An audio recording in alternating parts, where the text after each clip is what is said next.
जंगल में एक तालाब था। उस तालाब में बहुत से जीव रहते थे।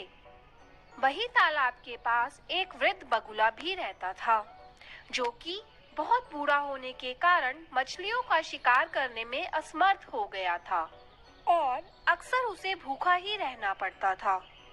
एक दिन जब बगुला तालाब के किनारे बैठा था, तब उसे एक तरकीब सूझी और बगुले ने जोर जोर से रोना शुरू कर दिया। बगुले को रोता देख एक केकड़ा तालाब से बाहर आया और बगुले से पूछा, क्या हो गया है बगले? क्यों रो रहा है बगले तू? ए केकड़ा भाई, मैंने एक आकाशवाणी सुनी है कि इस तालाब का पानी जल्द ही सूख जाएगा और यहाँ के सभी जीव मर जाएंगे। बस इसीलिए मेरी आंखों में आंसू है। और अम्मी जान कहती थी कि हो सके तो किसी का भला कर दो। अच्छा है।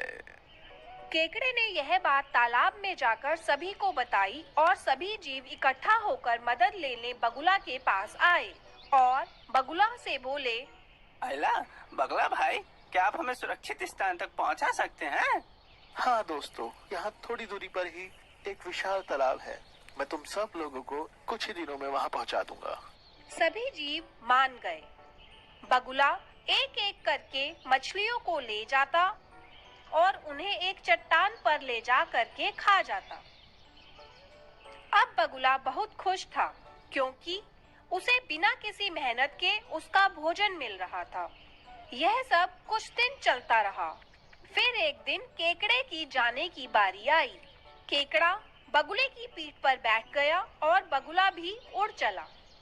कुछ दूरी पर केकड़े ने बगुले से पूछा, क्यों बगुले, खुश तो है ना मछलियाँ वहाँ?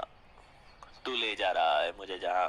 बगुला सोचने लगा कि अब इसे सब सच बता ही देता हूँ, क्योंकि इसे भी अब मैं खाने ही वाला हूँ।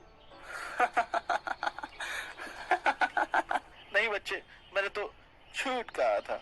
ऐसा तो कोई तालाब है ही नहीं।